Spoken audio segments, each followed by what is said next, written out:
할렐루야. 성령 하나님이 오늘 또 함께 하십니다. 말씀 듣고 은혜 받는 시간 될 수 있기 바랍니다. 지난 주간에는 부활주일, 지난 주일이죠. 부활주일 맞이했는데 예수님께서 부활하신 후에 세상에 40일 동안 계셨죠. 그리고 성천하시는 장면이 성경에 소개하고 있는데 그게 누가복음 24장 49절부터 보면 기록되어 있습니다. 누가복음 24장 49절에 보면 볼지어다 내가 내 아버지께서 약속하신 것을 너희에게 보내리니, 여기 약속하신 것은 성령이죠. 너희는 위로부터 능력, 성령의 능력으로 입혀질 때까지, 임할 때까지 이 성 예루살렘에 머물라라고 말씀하신 거죠. 그런데 50절에 보면 예수께서 그들을 데리고 베다니 앞까지 나가사 손을 들어 그들에게 축복하시더니 51절에 보면은 축복하실 때 그들을 떠나 하늘로 올려지시니, 성천하신 거죠. 부활하신 예수님께서 다시 말씀드리면 40일 동안 제자들과 함께 있다가 성천하신 거죠. 성천하실 때 약속 주신 거죠. 예루살렘 성 떠나지 말라. 내가 약속하신 것을 너희들에게 보내주겠다. 성령님을 보내주겠는데 성령님이 오시면은 너희들이 능력 입을 때까지 떠나지 말라 그랬습니다. 근데 52절이지, 우리 같이 읽어볼까요? 그들이 그에게 경배하고 큰 기쁨으로 예루살렘에 돌아가. 53절이죠. 늘 성전에서 하나님을 찬송하니라 말합니다. 여기 보면 예수님께서 성천하신 후에 제자들이요, 중요한 것은 찬송했다는 거죠. 늘 성전에서 하나님을 찬송했다는 거죠. 예수님과 함께 하다가 예수님이 떠나가 버렸어요. 얼마나 허전하겠어요. 섭섭하고 의지할 데가 없는 거죠. 그런데 이들이 성전에 모여서 찬송을 할 수 있었던 것은 말씀 붙잡았던 거죠. 뭘 붙잡았다고요? 말씀. 예루살렘 떠나지 말라. 내가 성령 보내준다. 성령이 오면은 너희들을 큰 능력이 임할 것이다. 약속의 말씀을 꽉 붙잡고 바로 기쁨으로 예루살렘에 돌아와서 늘 성전에서 성전을 중심으로 해서 찬양했다라고 말합니다. 여기 찬양했다는 말은 칭찬한다, 칭찬하다, 축복하다, 무릎을 꿇다, 쉽게 말하면 예배를 드렸다는 거 아니겠습니까? 정말 그들의 약속의 말씀을 붙잡고 실망하거나 좌절하지 않고 하나님 앞에 성전에서 늘 찬송, 예배를 드렸다고 말씀합니다. 오늘 읽은 본문 말씀도 예배 제사에 대해서 말씀하고 있거든요. 그래서 오늘 본문 말씀을 중심으로 해서 하나님께서 받으시는 예배, 받으시는 제사가 어떤 것인지 함께 생각하고 은혜 받는 시간 될 수 있기 바랍니다. 오늘 50편이죠. 시편 50편 1절에 보면은 하나님께서 해 돋는 데서부터 해 지는 데까지 온 세상 사람들을 소환, 부르고 있다는 거죠. 세상 사람들아 다 오라는 거죠. 소환하고 있는 거죠. 부르시는 분은 어떤 분입니까? 전능하신 이 여호와 하나님께서 전능하신 분이라는 거죠. 그런데 그 하나님이 잠잠하지 아니하시겠다고 말씀하고 있습니다. 그리고 상치는 불로 광풍으로 심판하시겠다라고 말씀합니다. 누구를 심판하시는가? 4절에 보면요, 하나님이 자기 백성 판결하시려고 자기 백성을 심판한다는 거죠. 이스라엘 백성들을 심판한다는 것 아니겠습니까? 그리고 5절에는 다시 말합니다. 나의 성도들을 내 앞으로 모으라는 거죠. 왜 뭐라고 했을까요? 제사를 드리는지 안 드리는지, 어떻게 드리는지 심판하시고자 모으라라고 말씀합니다. 그래서 다시 말씀드리면 하나님께서 내 앞에 모으라고 하신 것은, 모이라고 하신 것은 판결하시기 위해서 모이라고 하신 겁니다. 이스라엘은 많은 민족 중에 하나님과 언약, 약속을 한 백성들입니다. 그 언약에 대해서 오늘 본문 5절에 말씀합니다. 오늘 시편 50편 5절에 말씀하는데 한번 읽어보시겠습니다. 이르시되 나의 성도들은 내 앞에 모으라. 그들은 제사로 나와 언약한 이들이니라 하시도다. 여기 성도란 말은 사랑받는 자, 나의 사랑을 받는 자, 자비를 얻었던 자. 원래 성도란 말은 구별된 무리란 뜻이죠. 구별된 사람들. 하나님이 사랑받았으니까 구별됐죠. 하나님이 자비를, 긍휼을 입었으니까 구별된 자들입니다. 하나님께서 이스라엘 백성에게 자신을 알리신 거죠. 계시라고 그러죠. 하나님은 영이시기 때문에 자신을 알려주지 않으면 우리는 몰라요. 그래서 자신을 알리시고 계시하시고 백성들에게 하나님의 법, 율법과 약속을 주셨다는 거죠. 그래서 이스라엘 백성들이 그 약속을 가지고요 제사를 잘 드리면 하나님께서 내 백성으로 삼아 주신다는 거죠. 나는 너희의 하나님이 되시겠다는 약속을 하신 거죠. 그래서 창세기 15장에 보면 아브라함과 하나님 간의 그 약속이 제사를 통해서 이루어진 겁니다. 그런데 이제 이 약속을 신실하게 지키는지 아니 지키는지 심판하시겠다고 말씀하고 있습니다. 그래서 6절에도요 하늘이 그의 공의를 선포하리니 하나님이 그는 심판장이시미로다 말합니다. 여기 공의라는 말은 공평한 도리라는 뜻인데 공평할 공자, 올바를 어자, 옳을 어자죠. 공평하고 올바른 하나님께서 선포하시고 말씀하셨는데 나는 심판장이다, 심판하시는 분이라는 것을 선포하는 거죠. 우리는 여기서 알아야 되는 게 있어요. 가슴속에 깊이 새겨야 되는 것이 있는데 하나님께서는 성도들에게 한 약속을 잘 지키는지 안 지키는지 확인하신다는 거죠. 판단하신다는 거죠. 우리는 약속했다가 잊어버리기도 하는데 하나님 절대 그런 분이 아니에요. 약속한 것을 지키는지 아니 지키는지 확인하겠다는 겁니다. 그리고 거기에 대해서 심판을 하시겠다는 겁니다. 오늘 우리는 신앙생활을 하면서 이 부분에 있어서 인지하고 살아야 되는 거죠. 늘 생각하고 살아야 된다는 거죠. 내가 잘 잊어버리니까 하나님께서도 잊어버리고 그저 슬슬 지나가는 것으로 생각하는데 절대 그런 분이 아니죠. 그런 분이라면 하나님 이 우주 만물을 섭리 통치하시지 못하는 거죠. 그래서 이스라엘 백성들이 내 백성들아 들어라 들을지어다 6절에서 13절에 말씀합니다. 하나님께서 내가 말하리라 이스라엘아 내가 너에게 증언하리라 나는 하나님 곧 네 하나님이로다 7절에 말씀합니다. 나는 너희들의 하나님인데 내가 증명해서 보이겠다는 거죠. 내가 말하겠다는 거죠. 잠잠하지 않겠다는 거죠. 그리고 8절 말씀에 하나님께서 제물 때문에 제사를 드리는 제물 때문에 책망하지 아니하시겠다고 말씀하고 있습니다. 왜요? 그 이유는 분명합니다. 너 번제가 항상 내 앞에 있었다. 제사 드릴 때 제물은 항상 가지고 있었다는 거죠. 드렸다는 거죠.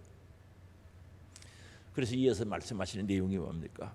내 집의 수수나 내 우리의 순염소를 가져가지 아니하리니 너희들 집에 있는 소, 염소 내가 가져가지 않는다는 거죠. 이는 산림의 짐승들과 산속에 있는 짐승들과 무산의 모든 산의 가축이 다 하나님의 것이라는 거죠. 그러니 집에 키우는 소, 집에 키우는 수염소 가져가지 않는다는 거죠. 산의 모든 새들도 내가 아는 것이고 들의 짐승도 내 것이로다라고 선포하고 있는 겁니다. 그래서 하나님께서 12절에 말씀하죠. 우리 같이 읽어볼까요? 내가 가령 줄여도 내게 이르지 아니할 것은 세계와 거기에 충만한 것이 내 것이미로다. 이 말은 쉽게 말씀드리면 하나님 영이신데 뭐 예를 들어서 인격화시켜서 말씀한 것인데 가령 줄여도 내가 배가 고파도 걱정할 거 없다. 너희들 그 가져올 거 없다는 거죠. 세계와 거기에 충만한 것이 다 내 것이기 때문에 얼마든지 걱정할 거 없다. 가질 수 있다는 거죠. 하나님의 이름이 뭡니까? 자존자죠. 스스로 계신 분이기 때문에 스스로 계실 수 있는 분입니다. 사람들은 피조물은 스스로 없기 때문에 영원하지 못한데 하나님은 자존자, 스스로 계신 하나님, 여호와란 뜻이죠. 여호와란 뜻이 스스로 계신 분이란 뜻입니다. 스스로 계시기 때문에 영원히 계시는 줄 아시기 바랍니다. 우리 사람의 도움이 없어도 영원히 계신 분이 하나님이시다는 거죠. 그래서 13절에 말씀합니다. 이것도 중요하죠. 우리가 알아야 되죠. 같이 읽어봅니다. 내가 수소의 고기를 먹으며 염소의 피를 마시겠느냐? 내가 언제 너희들 제사 드릴 때 고기 뜯어 먹더냐? 언제 피를 마시더냐는 거죠. 그런 적이 없다는 거죠. 하나님 제사 드릴 때 고기 뜯어 잡수시고 아니 피를 마시고 그런 적 없다는 것을 분명히 밝히고 있습니다. 그래서 이 말씀은 무슨 뜻입니까? 하나님께서 제사를 드린 자들의 제물에는 별 관심이 없다는 거죠. 그래서 구약 성경에 보면은 부자는요 송아지를 드리게 돼 있고 중간쯤 사는 사람은 양이나 염소를 드리고 형편이 어려운 사람들은 좀 힘든 사람들은 집비둘기나 산비둘기를 드리라고 그랬어요. 제물 자체에는 관심이 있는 게 아니다는 거죠. 그러면 무엇에 관심이 있는가? 제사 드리는 자들에게 관심이 있다는 거죠. 제사를 드리는 자들의 마음에, 그들의 행위에 관심을 가지고 있다는 것을 분명히 밝히고 있습니다. 그래서 아벨과 그의 제물을 받으시고 가인과 그의 제물을 받지 않으셨는데, 창세기 4장 4절 이하에 보면 제사에 대해서 나오거든요. 하나님께서 천지를 창조하시고 온 우주를 창조하시고 에덴을 창조하시고요, 거기 살게 하셨죠. 그리고 인간이 타락하고 죄 문제가 드러나는 거죠. 그리고는 이제 그 문제를 이어서 이제 제사 드리는 문제가 4장에 나타나는 거죠. 중요하죠. 예배라는 것, 제사라는 것이 굉장히 중요합니다. 4장에 나타납니다. 그래서 4장 4절에 보면은 아벨은 자기 기도 양의 첫 새끼요 그 기름으로 드렸더니 여호와께서 아벨과 그의 제물을 받으셨으나, 하나님께서요 제사를 드리는 아벨을 먼저 받고 그 제물을 받았다는 거죠. 사람의 마음과 정성과 사랑과 모든 것을 먼저 받고 그 뒤에 제물을 받은 거죠. 그런데 5절에 보면요, 가인과 그 제물은 받지 아니하신지라. 가인은 받을 수가 없는 거죠. 신보가요 이 나쁜 신보를 가지고 있으니까 마음 못 따르게 나쁜 사람이죠. 그래서 안 받았다는 거예요. 그래서 제물도 안 받았다는 거죠. 그래서 보면 가인이 몹시 분하여 안색이 변했다는 거죠. 하나님께서 제물을 안 받으니까요 얼굴이요 분한 모습이 그대로 드러나는 거죠. 얼굴 색이 싹 바뀌어 버린 거죠. 아니, 하나님이 안 받으시면 원인을 찾아서 철저히 회개해야지 왜 신경질 내느냐 이 말이죠. 왜 화내느냐는 거죠. 그래서 하나님은 우리가 드려지는 예배에 우리 받으시고 우리를 먼저 받으신 줄 아시기 바랍니다. 그래서 예수님께서 말씀하셨습니다. 너희들이 예물을 제단에 드리려고 가져왔다가 화해할 일이 있으면 그 제단 앞에 두고 가서 화해하고 와서 그 예물을 드리라는 거죠. 그럼 무슨 뜻입니까? 하나님은 예물 자체에 그 자체의 마음이 관심 있는 게 아니라 드린 자의 마음과 자세와 태도와 신앙이 중요하다는 거죠.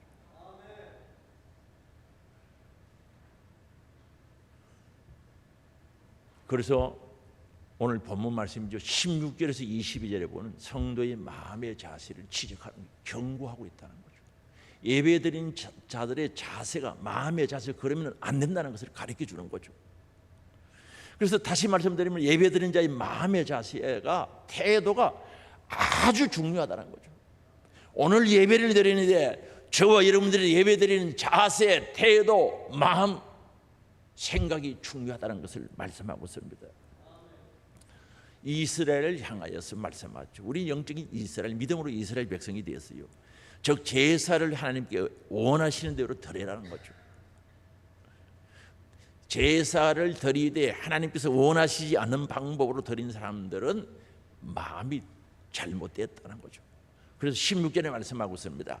악인에게는 하나님이 이르시되 너가 어찌하여 내 율례를 절하며 내 언약을 내 입에 두느냐라고 말씀하고 있습니다. 이 말씀은 무슨 뜻입니까? 너희들 보니까 하나님의 율법, 하나님의 말씀을요 절한다는 거죠. 하나님의 말씀을 이렇다는 거죠. 이야기를 하고 하나님께서 약속하신 것, 언약하신 건요 입에 두었다는 건 생각하고 있는 거죠. 알고 있다는 거죠. 그러면서 이선적인 종교 생활을 한다는 거죠. 그들의 말과 이야기와 행위는 다르다는 거죠. 거기에 대해서 경고하고 있는 거죠. 하나님의 말씀을 인정한다고 하면서 말씀 지키지 않는 거죠. 무시해 버리는 거죠. 하나님을 사랑한다고 그러면서 안 사랑해. 하나님의 말씀 언약을 지킨다고 하면서 행위로는 부정하고 있단 말입니다. 그래서 이들의 삶의 모습에서 하나님의 선하심을 찾아볼 수 없고 거룩하심을 찾아볼 수가 없는 거죠. 그와 아무런 상관이 없는 외식하는 사람들, 예수님 당시에 책망 들었던 바리새인들과 똑같다는 거죠. 겉과 속이 다르다는 거죠. 그래서 오늘 16절에 보니까 이 사람들을 향해서 선한 사람이라고 그러지 않고 뭐라고 그랬습니까? 악인이라고 그러는 거죠. 악인이래요. 선한 사람이 아니고 악인이라고 그랬어요. 이런 사람들을 보고.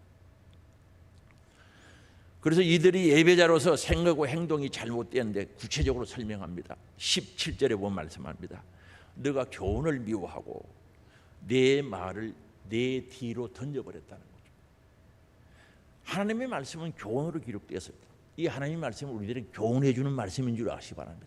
천국 가도록 교훈해 주시고 은혜 받도록 교훈해 주시고 복 받도록 교훈해 주시는 말씀인 줄 믿을 수 있기 바랍니다.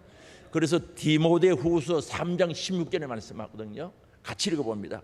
모든 성경은 하나님의 감동으로 된 것으로 교훈과 책망과 바르게 함과 의로 교육하기 유익하니 계속 읽어보면 구원을 얻을 수 있는 지혜가 성경 속에 있다는 거죠.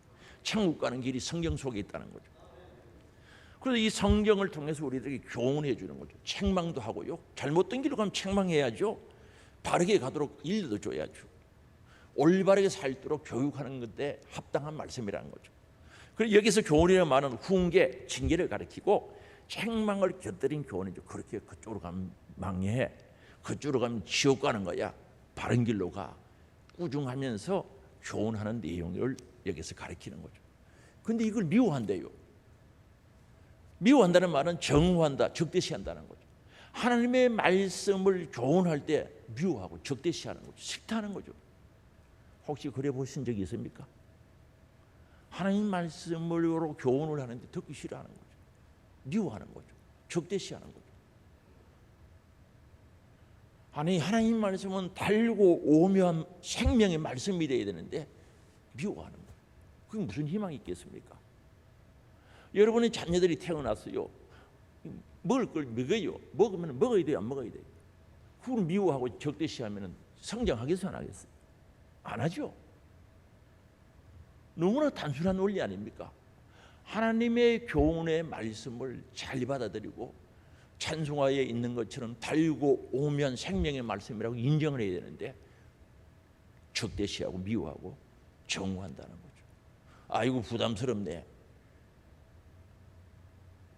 부담스럽다는 거죠. 했던 말 맨날 하네. 해야지. 밥은 맨날 같은 거 먹으면서도 아무 말도 안 하면서. 천국 가는 길은요, 하나님 말씀 외에 없는 줄 아시기 바랍니다. 다른 것이 들어올 수가 없는 거예요. 말씀 외에는 있을 수 없단 말입니다. 요한일서 1장 9절에 말씀합니다. 지나쳐 그리스도의 교훈 안에 거하지 아니하면, 말씀 안에 거하지 아니하는 자는 다 하나님을 모시지 못한다는 거예요. 다시 말하면 하나님의 말씀을 내 안에 모시지 못하면, 받아들이지 못하면 하나님 모실 수 없다는 거죠. 가짜라는 거죠. 가짜. 하나님의 말씀을 받아들이고 내 안에 모시지 못하는, 하나님을 모셔? 가짜. 아니다는 거죠. 그리고 이어서 보세요. 하나님을 모시지 못하되 교훈 안에 거하는 그 사람은 아버지와 아들을 모시느니라. 하나님의 말씀의 교훈을 거한다는 그 안에 사는 사람, 받아들인 사람, 하나님 아버지와 아들을 모시고 살 수 있는 거죠. 오늘 우리 신앙생활에는 하나님과 예수 그리스도를 모시고 살아야죠. 말씀의 교훈을 멀리하는 사람은 모실 수가 없는 거예요. 어떻게 모시겠습니까? 부모님의 말씀을 거역하고 무시하는 사람이 어떻게 부모님 모시게 되겠습니까? 전쟁만 일어나지. 맞죠? 부모님 말씀 무시하고 업신여기는 사람들이 어떻게 부모님 모실 수 있겠습니까? 부모님께 효도할 수 있겠습니까? 그래서 우리는 하나님의 말씀의 교훈을 한다. 교훈 안에 거한다. 그 안에 산다는 뜻이죠. 그러면은 하나님을 모실 수 있는 거예요. 하나님 모신 신앙생활이 되기를 원합니다. 하나님 모신 자가 예배를 드리지, 예배 드리는 사람이 하나님 안 모신 사람이 무슨 예배를 드려요? 그리고 잠언 10장 17절에 말씀합니다. 훈계를 지키는 자는 생명의 길로 행하여도 생명의 길로 간다는 거죠. 징계를 버리는 자는 거룩 가느리라. 잘못된 길을 간다는 거죠. 그리고 하나님 말씀 받을 때요, 내 말을 내 뒤로 던진다는 거죠. 던진다는 것은 무가치하게 생각한다는 거죠. 부담스럽게 생각한다. 이 원래 의원은요, 전쟁을 하다가 승리했어요. 가져올 물건들이 많아요. 막 챙겨오다가 가치 없다 싶은 건 갖다 버리는 것을 여기서 이야기하는 거죠. 던져버린다는 뜻이죠. 가치 있으면 끙끙거리고 가져오지 않겠어요? 힘들어도. 가치 없다고 생각하니까 던져버려요. 그럼 하나님의 말씀을 받을 때, 하나님의 교훈을 받을 때 던져버리는 거죠. 뒤로. 이건 내 게 아니다. 나하고 상관없다. 이 말씀은 가치 없다. 야, 이 집사 네가 가져라. 우리 신랑 가졌으면 좋겠네. 뒤로 던져버리는 거예요. 자기하고는 상관없는 거예요. 이거 우리 아내가 들었으면 좋겠다 하면 던져버려요. 말씀 던져본 적이 있어요? 내 것으로 안 받고 본인은 상관없는 것처럼 던지는 거죠. 필요 없다고. 참 답답하지 않겠어요? 이런 분들이 예배를 어떻게 드리겠냐? 이런 마음을 가지고 있으면 예배가 안 되는 거죠. 예배가 진짜 부담스러워요. 왜 말씀을 던져?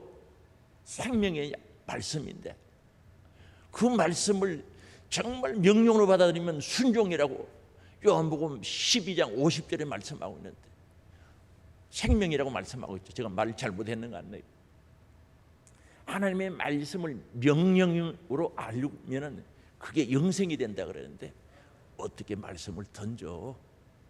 돈 5만짜리 한번 던져보시지. 아이고 나는 돈 필요 없다. 어이, 가져라 가져라. 그럴 사람 아무도 없죠. 돈 5만짜리 던지면 난 뒤에 줄줄 따라다니면 주워 담을게. 그런데 5만원짜리와 말씀과 생명과 영생의 말씀이 비교나 됩니까? 비교할 수 없죠. 말씀 던져봤어요? 내 거 아니라고. 나는 상관없다고. 나는 거룩하다고. 나는 올바르다고. 나는 죄하고 상관없다고. 부담스럽다고 집어 던져버렸어요? 그런 분들은 예배가 안 되는 거예요. 만약에 그런 마음들이 우리 마음구석에 조금이라도 있다면 철저히 회개하고 정리해야 되는 줄 아시기 바랍니다.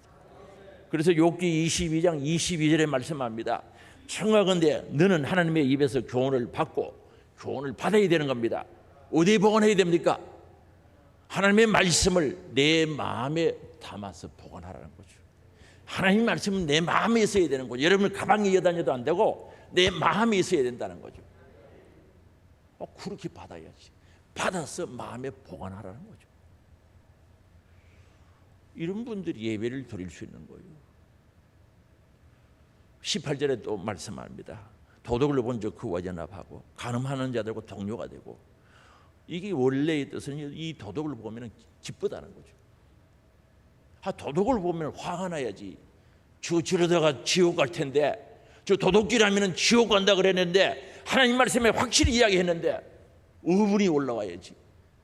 은근히 절기는 거예요. 도덕질. 도덕.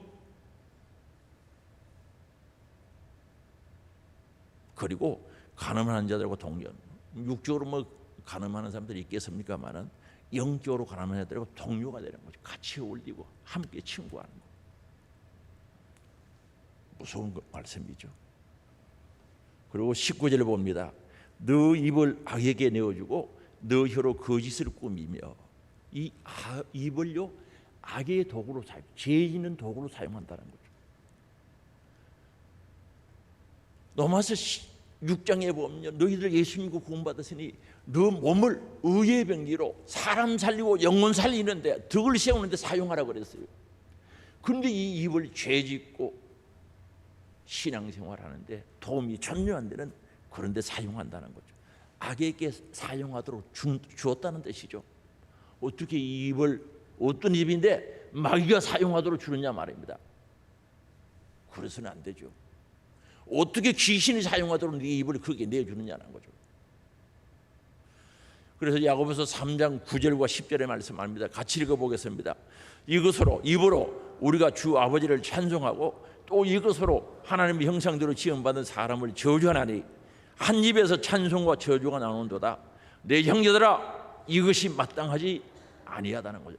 입으로 찬양도 하고 하나님 좋다 그러고 이 입으로 하나님의 형상대로 지음받은 사람 저주도 하고 흉도 보고 험담하고 그게 있을 수 있느냐는 거죠. 어떻게 그게 찬양이 올라가겠어요? 안 되는 거죠. 왜 분위기가 심각해집니까? 아멘하고 은혜 받아야지. 그리고 너 혀로 거짓을 꾸민다는 거죠. 여기요, 거짓은 제가 사전 찾아보는 속임, 사기, 배반, 배신 이런 뜻을 가지고 있는 겁니다. 악인들이 그 혀로요 온갖 악한 말을 할 뿐만 아니라 거짓말을 지속적으로 만들어내는 거죠. 요한복음 8장 44절에 보면 거짓의 예비는 마귀라 그랬어요. 요 마귀가 역사하기 때문에 거짓말 해도 지가 차게 잘하는 거예요. 구면에서 거짓말 하는데 뭐 사람이 넘어졌다 그러면 넘어지는 흉내를 내가면서 거짓말 한다니까. 신기하지? 그래서 우리 초등학교 배울 때는 아니 땡 꿀뚝 연기 안 난다는 속담을 배웠는데 요즘은 아궁이에 불을 안 줘도 연기가 막 나요. 이 마귀가 거짓말을 하는데 얼마나 잘하는지.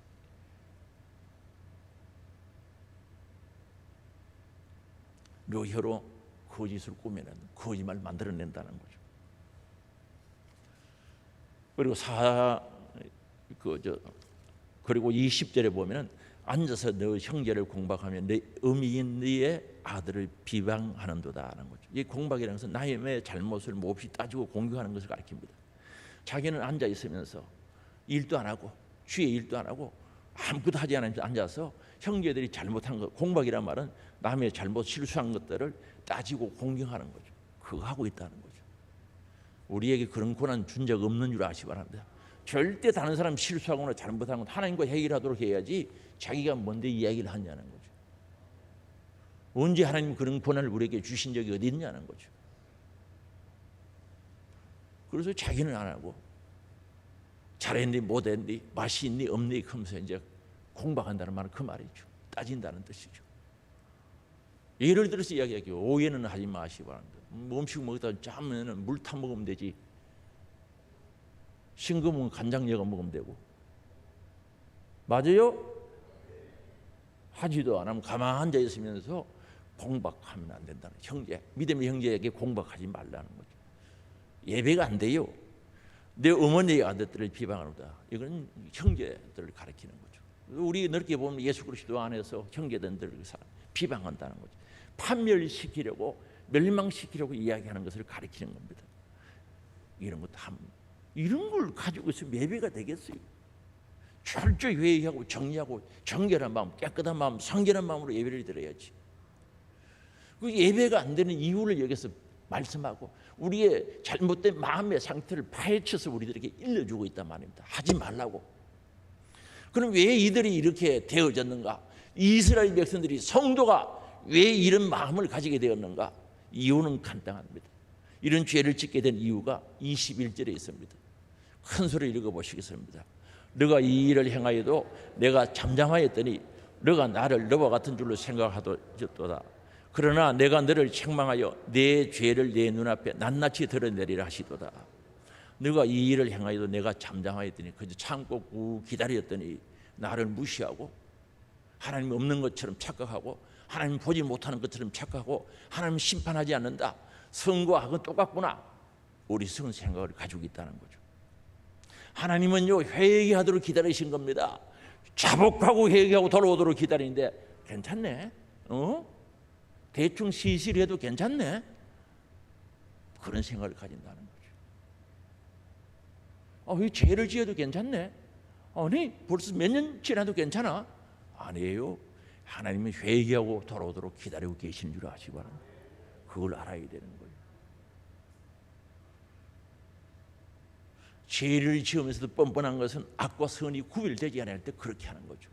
어느 게 선인지 어느 게 악인지 모를 때 그렇게 한다니까. 어떤 게 덕이 되는 건지 어떤 것이 망하는 것이 구분이 안 되면 죄를 그렇게 짓는 거예요. 이렇게 해도 괜찮네. 하나님이 성인해 준 것처럼 착각하는 거죠. 예수 시실 지 마음대로 자기 마음대로 믿어도 되는구나. 하나님이 허락해 준 것처럼 착각하면 큰일 난단 말입니다.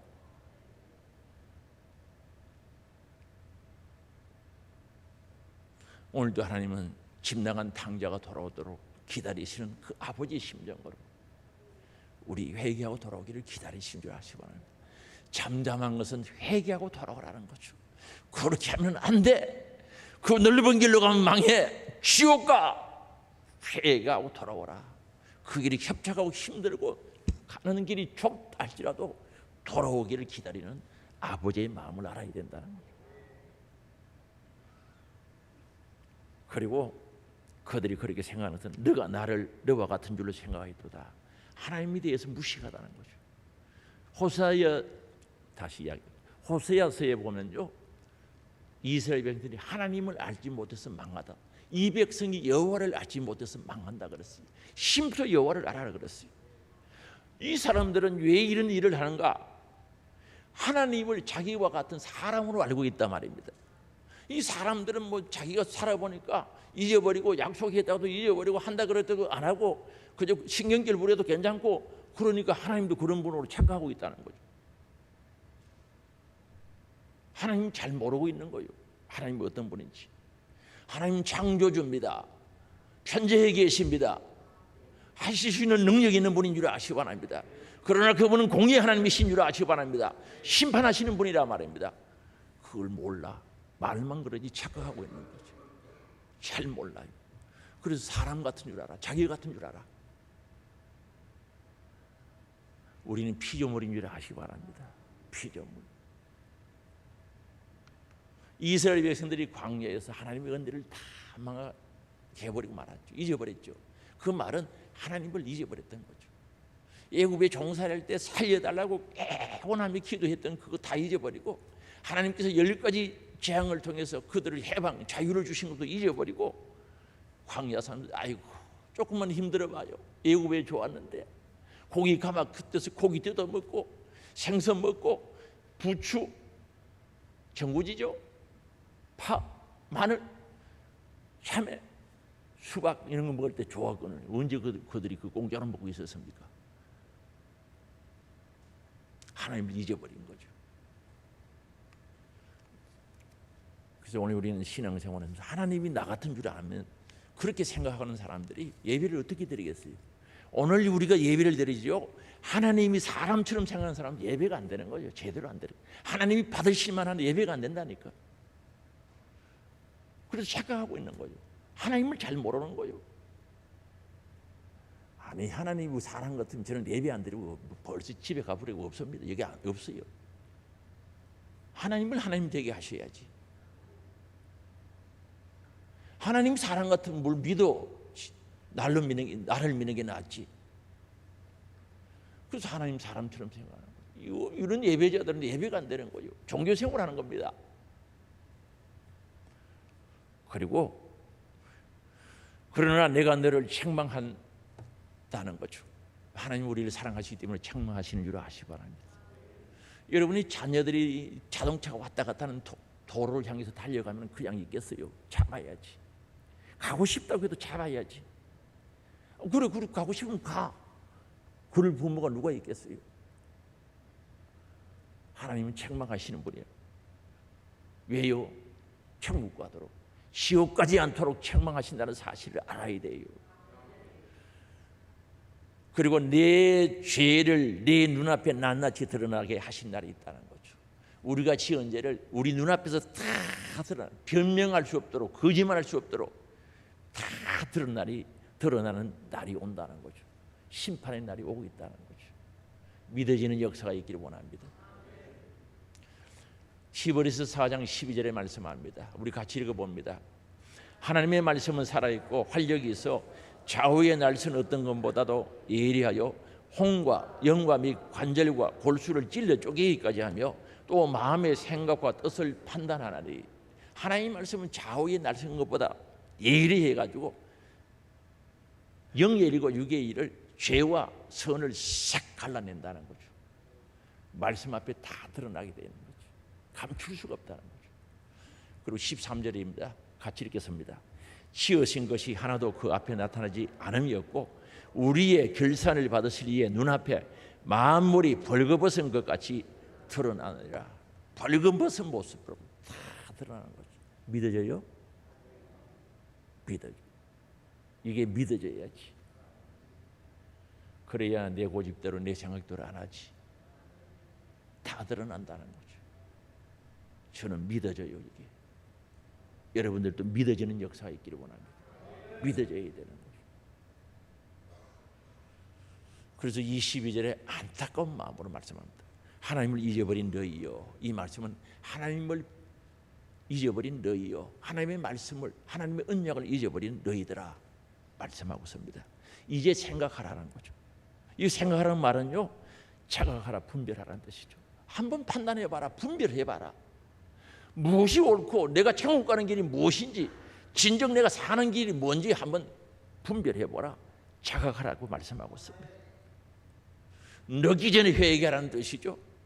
늦기 전에 회개하라는 거죠. 여러분, 회개도요, 기회 놓지 못해요. 가룟 유다도요, 회개할 기회를 하나님께서 여러 번 주셨는데 기회 놓치고 말았어요. 그래서 성경은요, 제갈 길로 갔다고 소개하고 있는 거죠. 제갈 길이 어디입니까? 목매에서 나무에 달렸다가 땅에 떨어져서 배 터져 죽은 거예요. 성경 그대로입니다. 늦기 전에 회개하라는 거죠. 그럼 하나님께서 원하시는 예배가 뭔가? 참된 예배의 본질이 뭔가? 우리는 어떻게 예배를 드려야 되는가? 14절에 말씀하고 있습니다. 감사로 하나님께 제사를 드리며 지주하신 이에게 너 소원을 갚으며. 예배의 제사에는 감사가 있어야 되는 거죠. 하나님에 대한 감사, 절대적인 감사가 있어요. 내가 죄 사함 받고 하나님의 자녀가 되고 천국 가는 건 이게 절대적인 감사. 돈으로 살 수 없는 것, 어떤 환경과 바꿀 수도 없는 절대적인 감사가 여기 있어야 되는 거죠. 여러분, 구원 받았습니까? 감사했어요. 몸이 아파도 구원받은 거 감사해야죠. 잘 될 때도 감사해야죠. 안 될 때도 감사해야죠. 그게 절대적인 감사예요. 환경을 초월해서 드릴 수 있는 감사, 하나님 자녀 되어 천국 주심에 대한 감사죠. 오늘 주님이 오시라고 해도 나는 천국 갈 수 있는 그 확신 속에 있을 때 절대적인 감사가 있는 거예요. 그리고 거기에서 따라오는 상대적인 감사죠. 건강 주셔서 감사하고 예배당에 나올 수 있도록. 저는 이제 새벽기도 마치고요, 나가면 해가 동쪽에서 훤히 떠올라오면 하나님 오늘도 귀한 하루 주셔서 감사합니다. 하루 생명 연장시켜 주셔서 감사합니다. 그렇게 감사하면서 가요. 좋아요. 감사해요. 하루 주심에 대한 감사를 하는 거예요. 상대적인 감사죠. 밥 잘 먹는 것도 감사. 병원에 가봐요. 금시금 서붙여놓고 밥 못 쌉순 사람들 얼마나 많은데 잘 먹는 것도 감사한 거예요. 그리고 감사 없는 예배는 얘기가 아니에요. 감사가 있어야 된다. 그리고 서운한 것을 갚아라 그러죠. 약속한 것을 갚아라는 거죠. 지켜야 된다는 거죠. 약속은 상방이 지킬 때 효력이 있는 줄 아시기 바랍니다. 하나님은 신실하신 분이기 때문에 지킨다는 거죠. 나도 지켜야 된다는 거죠. 여러분, 약속 지키고 예배 드려봐요. 예배가 달라지지. 약속도 안 지키고 하나님 없인 여기고 무시하고 말씀 오면 뒤로 뒤 던져버리고 옆을 던져버리고 어쩐 신경질 부리고 그리고 예배 드리는데 뭘 은혜를 받겠어요. 겉으로는요 가만히 앉아서도 속으로요 신경질 부는 사람이 있어요. 예배 드리다가. 그럼 무슨 은혜가 되겠어요? 기도하자 그러면 니나 해라 그거 은혜가 안 되는 거죠. 그래서 하나님께서 우리들에게 약속하신 것을 잘 지키라는 거죠. 그리고 15절입니다. 환난 날에 나를 부르라 내가 너를 건져주겠다는 거죠. 그리고 너가 나를 영원하게 나에게 영광을 올려드리는 행위가 된다는 거죠. 그럼 우리가 환난 날에 하나님께 기도하고 부르면 왜 하나님이 영광 받으시는가?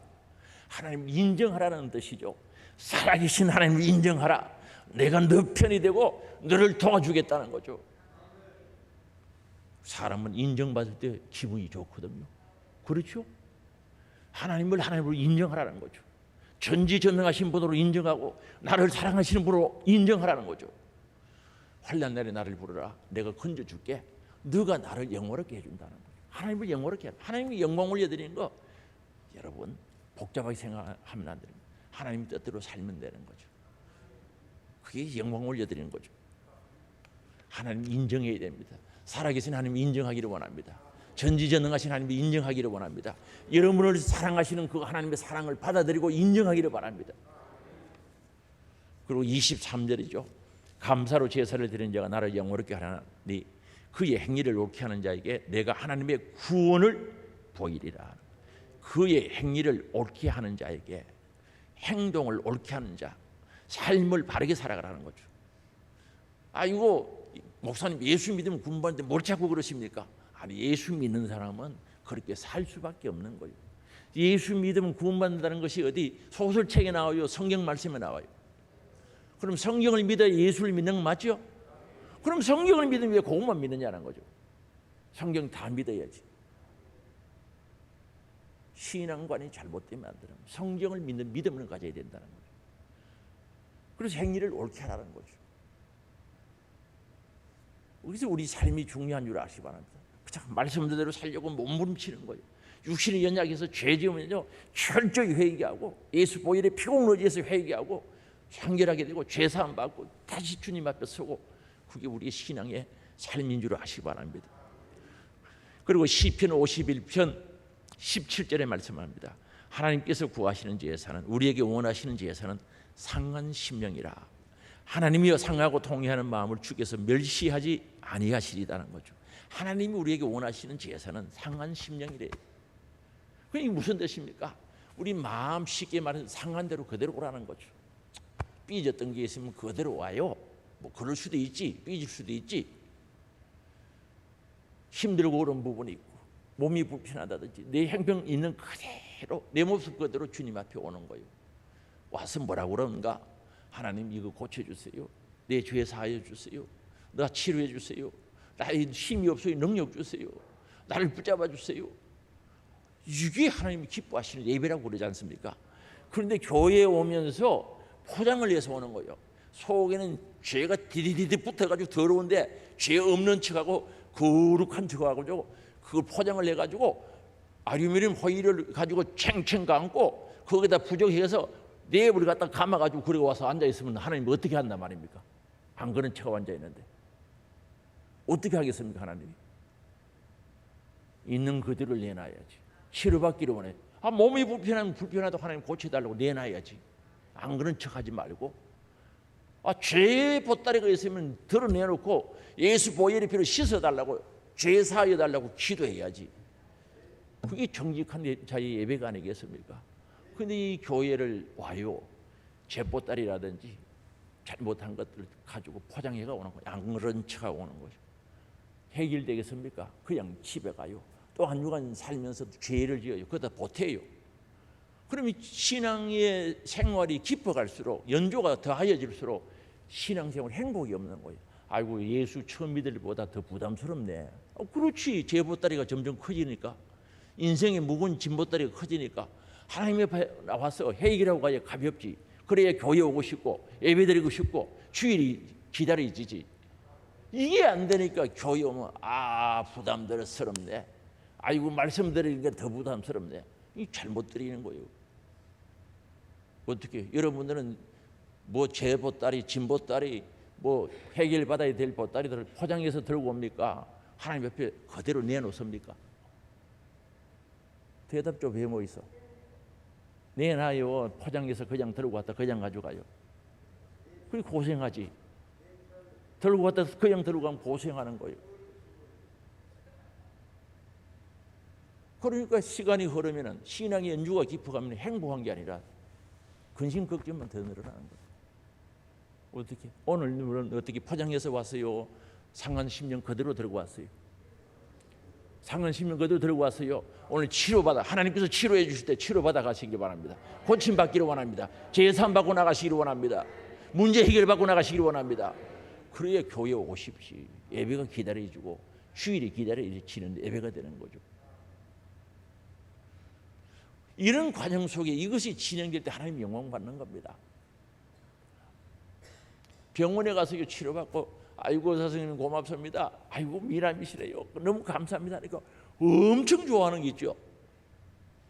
무슨 말씀 이해되세요? 진짜 좋아하시더라니까. 우리가 이런 과정 속에서 치료받고 죄사함 받고 은혜 받고 능력 받고 돌아가는 거, 하나님 그게 영광 받으시는 거예요.